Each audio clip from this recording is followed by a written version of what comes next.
Hello everyone, I'm back for part 3 of Cringetober. These are prompts 11 to 15.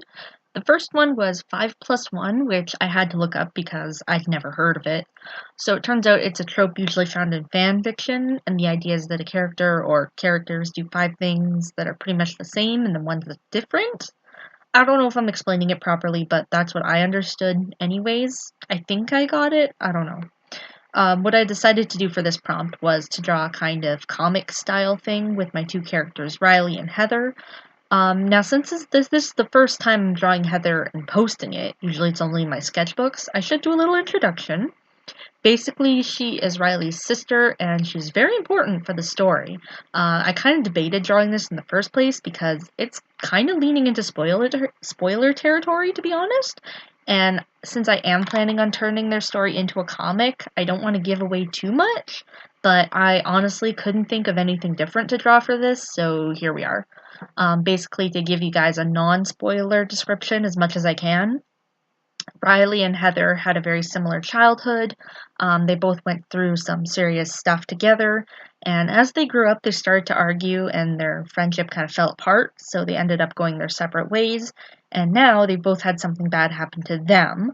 What has happened to Heather is definitely spoilers, so I'm not going to get into that, but what we know is that she's missing, and of course, Riley has been turned into a werewolf. I don't want to give a lot of context for these drawings, but what I will tell you is my thought process behind them. In the first two drawings, Riley and Heather are both side by side and facing the camera, kind of to show that like they're side by side in each other's lives, but kind of doing their own thing. And then when we get to their teenage years, they're both in three-quarters view, and I did that on purpose to show, they've been side by side, and after the bad stuff happened, they're kind of relying on each other a lot, so they've gotten closer, hence why they're facing each other, but obviously they've been reacting in different ways to it all, so they're not like 100% face-to-face, if that makes sense. And then I definitely showed that off in the argument kind of slide. Riley's upset with the fact that they're fighting, and Heather is just being super angry and defensive about it all, because it's an argument about something with her, I'll say, and I think that's as far as I'll get into it with that. But when they go their separate ways, they're apart, so facing completely different directions. Riley is looking back because he doesn't like this at all.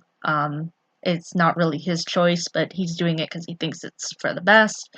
And Heather's hair is covering most of her face, so we don't know if she's looking back as well or not, so we don't know what she thinks of this whole thing. And then the next time that they are facing each other in this drawing is when they both aren't themselves, Riley being a werewolf and Heather being a poster. So yeah, kind of to show that they haven't seen each other for a while, and yeah, I think that's as far as I'll go. So yeah, lots of thought into this pretty simple drawing, but I had fun planning it all out, and overall I think the drawing turned out okay. Yeah, it's all right. I think the werewolf looks kind of weird, but also cool at the same time, so I don't know. But yeah, that was day 11. I will say this drawing was kind of part of the reason why I started to get a little behind on these, because it did take me a while to finish. So this is partially why this video is coming out later than I would like it to be. As of recording, it's the 19th, and this will probably end up being up on the 20th, so oops. But we're mostly on track, so it's okay.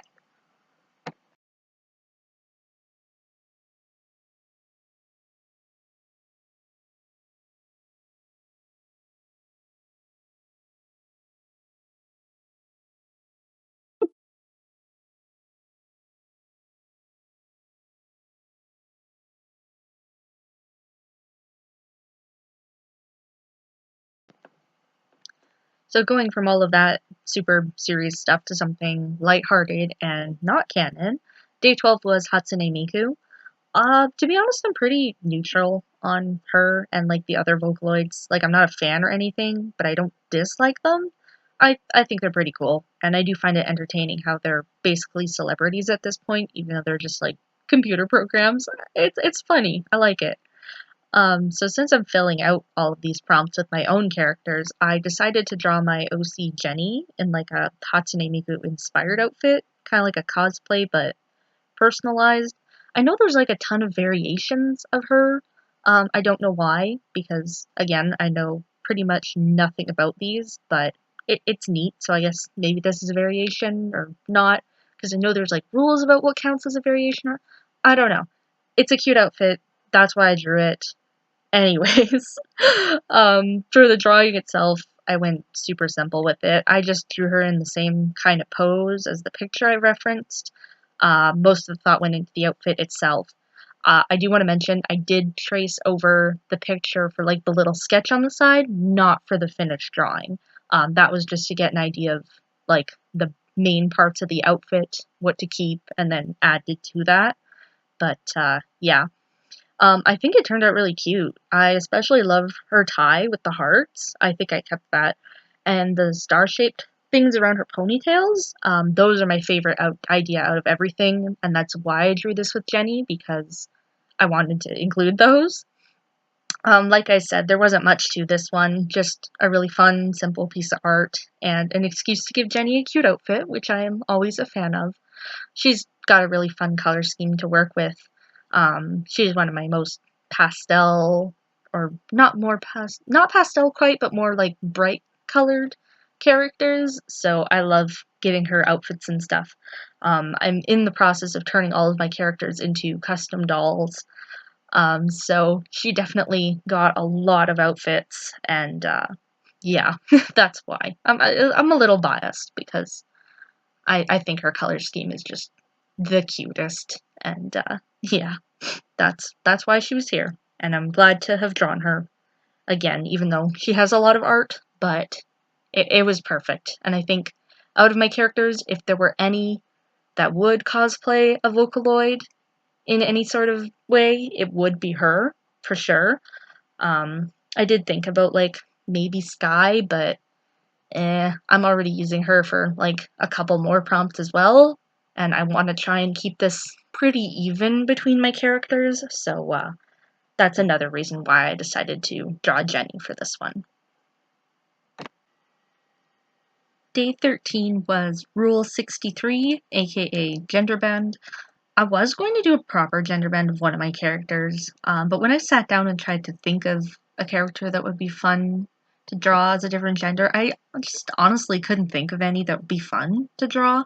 Like, to be honest, I think most of them would probably look so similar to how they do already that I just wasn't really interested in drawing any of them. The most I'd be changing would be their hair for most of them, not all. And it was kind of boring, and I was kind of unsure of what to do for a little while. I thought about drawing Riley, and then I thought about drawing my persona, but nothing was really exciting to me, and I couldn't decide. So what I decided on was that if I couldn't be decisive, I would be funny. And so I drew my two characters, Lexi and Xenia, who are gender fluid and non-binary. So did I draw them according to the prompt or not? You will never know because they would look exactly the same either way. Um, After I decided on that, I had a lot of fun with this drawing. I have them here kind of posed as if they're taking a selfie together. I was inspired by the perspective in my reference image, so I tried to mimic that. I don't know if I was successful or not. And then for the background, I just added the colors of their pride flags. And this one turned out so cute. I don't know what it is, but I really love this one. And it was fun to draw Lexi again, but with their proper colors. By the way, funny thing about Lexi being gender fluid, I literally forgot that for a while. When I was planning out my human Sparkle Dog characters, the one Lexi was based on, it wasn't really giving like a masculine or a feminine vibe to me because it was an adopt. And so like I bought the design but got to plan everything about the character. Um, so yeah, like I said, wasn't really sure. I already had Xenia, who's always been non-binary to me. I did adopted their original design as well. So when I was making the humans, I wrote down that Lexi was gender fluid and that they used both she, her, and he, him pronouns.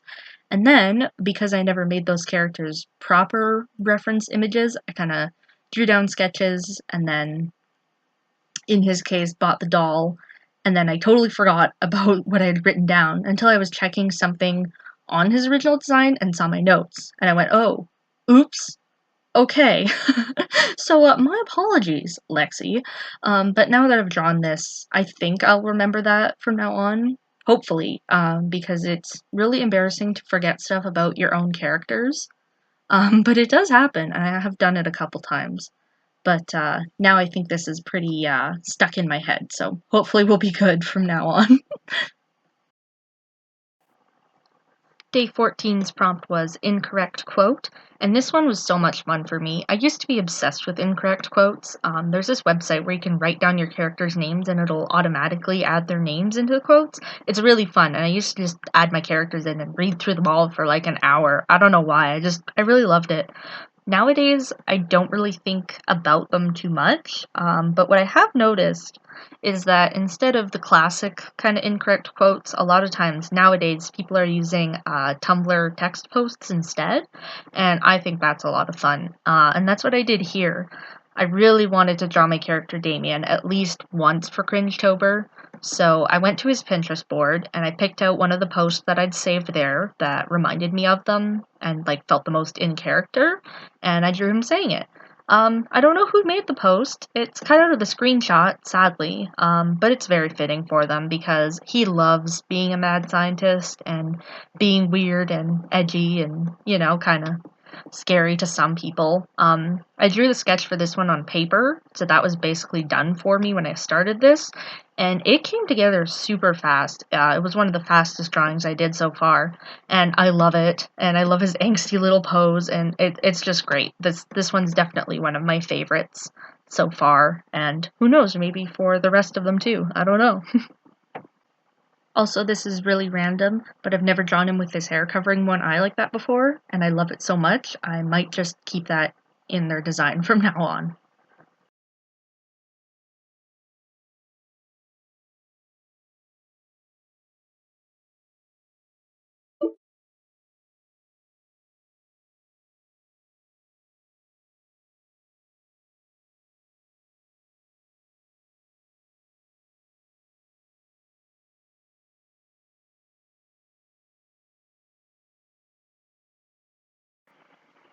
Day 15 was animation meme, and I was running behind, like I said, and I didn't have time to do an entire thing. So I found the template for the chibi caramella dancing thing. I don't know who made it, but credits to them, obviously, and I drew it with my OC Roxy. My computer crashed while I was drawing this, and I lost the time lapse, so here it is finished. And here are the drawings as well. Again, they'll be on my Tumblr, and I hope you enjoyed, and I will see you next time for part 4. Bye!